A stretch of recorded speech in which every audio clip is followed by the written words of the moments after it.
Buenos días, buenas tardes y buenas noches, dependiendo de la parte del mundo en la que se encuentren.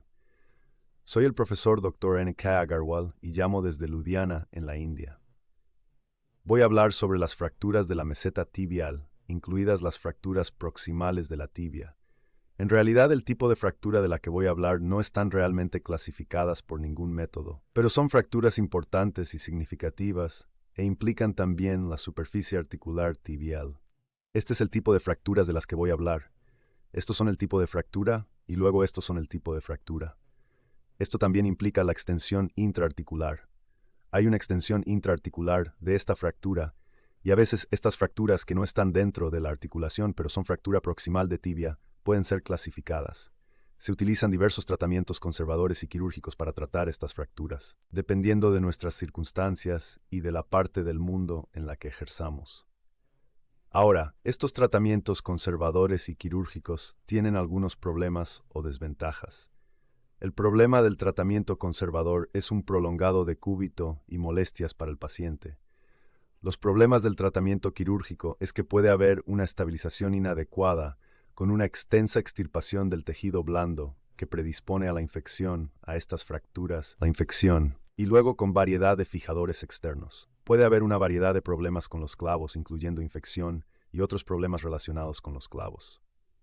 Ahora empezamos a manejar estas fracturas. En realidad empezamos accidentalmente en un paciente de muy alto riesgo, pero empezamos a tratar estas fracturas con un tipo diferente de clavo intramedular, y estamos haciendo esto durante los últimos 27 años. En 1998 fue el primer paciente que operé con ese método, y voy a hablar de ese método y nuestras experiencias con este método. Los clavos todos sabemos que son biomecánicamente mejores, ya que están en el eje de carga y nos permiten hacer una fijación biológica. Las placas soportan la carga, mientras que los clavos la comparten. Por lo tanto, permiten la movilización temprana y la emulación de los pacientes. Pero sin embargo, como se informa en la literatura, el tratamiento con clavos para las fracturas proximales de tibia han cogido problemas de Müller-Färöd, y estos problemas se deben a que esta es una zona de mucha tensión. El área metafisaria y el extremo proximal es un área de alta tensión, y el canal medular aquí es muy ancho. Y cuando ponemos el clavo en esto, conduce a la mala alineación. Con los diseños actuales del clavo, ninguno de ellos está realmente diseñado para la fractura tibial proximal como esta. La mala alineación puede ocurrir en la fractura proximal de tibia. Este fue un estudio de hace 30 años, y encontraron que el 84% de las fracturas proximales de tibia tenían una angulación de más de 5 grados en el seguimiento final, y el 41% requirió una segunda cirugía en estos pacientes. Así que tradicionalmente han sido motivo de preocupación. Tradicionalmente se han considerado no aptos por el clavador. ¿Cuál es la solución para esto? Lo que hemos estado haciendo es que pensamos que si el clavo tiene el enfoque adecuado y el punto de entrada del clavo es bueno, las posibilidades de mal alineamiento son menores. Y si usamos un clavo de mejor diseño, ¿y cuáles son las diferencias en el diseño del clavo? Este es un clavo de menor longitud y mayor diámetro. Proporciona una mejor estabilidad biomecánica, y la curva de Herzog en la mayoría de los clavos tibiales es bastante abajo. Si este doblez está muy cerca del extremo proximal del clavo y es un doblez más pequeño de 6 a 8 grados, entonces los problemas de mal alineamiento no ocurren. Y necesitamos tener los agujeros del tornillo en estos clavos muy proximal, apenas algunos milímetros debajo del extremo del clavo. Y entonces esto sirve a nuestro propósito de fijar los fragmentos de fractura de la meseta tibial y los fragmentos del cóndilo. Así que el punto de entrada que aconsejamos justo desde el extremo proximal en la unión de la superficie superior y anterior, justo lateral a la espina lateral de la tibia. Y esto es a veces vamos en la unión de la parte superior y anterior, corteza anterior. Y a veces tenemos que ir un poco posterior dependiendo del diseño del clavo y la configuración de la fractura. Así que el punto de entrada del clavo está en línea con el canal medular justo medial a la espina tibial lateral. La entrada medial a esto causará valgo y lateral a esto causará varo. El punto de entrada puede ser extraarticular o intraarticular. Si no hay afectación intraarticular, podemos ir extraarticular. El abordaje con el tendón rotuliano dividido de Elvis es un abordaje seguro para la inserción extraarticular del clavo. Sin embargo, preferimos entrada proximal o superior y que es intraarticular. Las cosas a tener cuidado de En el enclavamiento es que tenemos que evitar daños a la almohadilla de grasa, evitar daños en el menisco medial, LCA y la superficie articular. Y si podemos cuidar de esto y hacer una sutura adecuada. El dolor de rodilla anterior postoperatorio es muy raro. Así que esta es la almohadilla de grasa de la que hablaba. La retraemos proximal y posteriormente, y así es como exponemos el extremo superior de la tibia. Clavado intramedular hemos estado utilizando el clavo supracanal para el fémur, que ahora están disponibles en una amplia variedad. Este es el principio básico de la fijación. Los fragmentos condilares se convierten en un solo fragmento. Los fragmentos intraarticulares se reducen anatómicamente y se convierten en un fragmento. Y luego este fragmento se une con el eje, con un clavo como este de mayor diámetro y menor longitud. La técnica es muy sencilla. Restauramos la superficie articular con fijaciones percutáneas con tornillos. Y luego, si es necesario, ponemos alambre guía con o sin fresado. Normalmente hoy en día ni siquiera escariamos, solo ponemos alambre guía. Y esta es la fijación percutánea, muestra y con los tornillos percutáneos. Y luego flexionamos la rodilla. Abordamos la rodilla normalmente a través de la incisión cutánea de la línea media. Y así es como lo hacemos. Y así es como lo abrimos. Y luego hicimos un punto de entrada, se puede ver. Y luego simplemente ponemos el clavo en una plantilla y lo pasamos a través de la fractura. Tal vez con una sola pasada rehacemos y ponemos el clavo más grueso posible. Y luego hacemos el acoplamiento tibial proximal. No hay extracción de tejido blando. Y es un procedimiento bastante rápido. Se tarda alrededor de 20 a 30 minutos. Si sabes que los fragmentos articulares no están muy desplazados, aquí está la radiografía postoperatoria. Aquí está la herida postoperatoria justo en la mesa.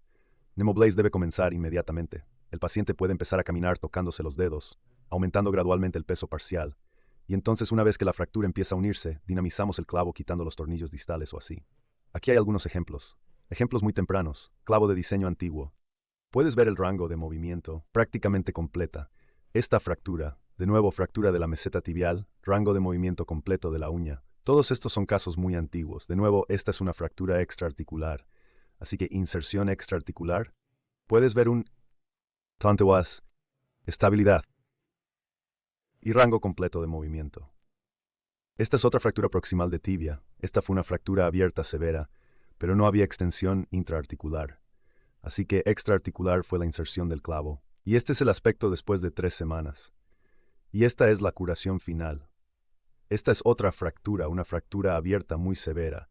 Esto se hizo hace unos 23 años y muy mala fractura. Tuvimos que traer al cirujano plástico. No teníamos el registro preoperatorio de esto. Esto es solo que el paciente volvió a nosotros acerca de, usted sabe, 16 años después del tratamiento original, 2002, y luego 2018. Tenía dolor en la articulación de la rodilla. Había emigrado a Canadá y se lo enseñó al médico de Canadá, que le dijo, vuelve al médico que te trató. Como le dolía y tenía fiebre, pensamos que podía haber una infección. Este es el estado de su pierna. Puede ver lo grave que era la fractura. Tuvimos que llamar al cirujano plástico para que le hiciera un injerto de piel de grosor dividido, tanto en el lado medial como en el lateral, y luego cubrirlo con un colgajo de rotación local. Y esto es después de la eliminación de la uña. Pusimos antibiótico, cargado de perlas de sulfato de calcio en el canal medular, y ella nunca ha regresado. Y obviamente se curó completamente sin evidencia de infección residual. Este es otro caso. Puedes ver que es una fractura bastante mala con extensión intraarticular. La tratamos, este es un clavo de señal, la tratamos con clavo de señal después de restaurar la superficie articular con fijación percutánea con tornillos, y el resultado fue excelente. Esto se hizo. ¿Error? No, eso no, eso fue. Lo siento, eso no fue una señal. Esto se hizo hace unos 25 años. Otro caso. Mira cómo la herida de bala destrozó completamente la tibia proximal. Hay fracturas intraarticulares. Tratamos de desbridarla agresivamente y pusimos un clavo dentro y atornillamos los fragmentos alrededor del clavo y luego conseguimos un cirujano plástico para cubrir el tejido blando y luego poner un injerto de espesor dividido con un colgajo de rotación local antes de eso. Y en la curación completa, este era el rango de movimiento y queríamos reconstruir el tendón rotuliano y movilizar su rodilla. Pero él, no, gracias, estoy bien, sin problemas en mis actividades diarias. Esta es una fractura relativamente reciente, muy mala fractura.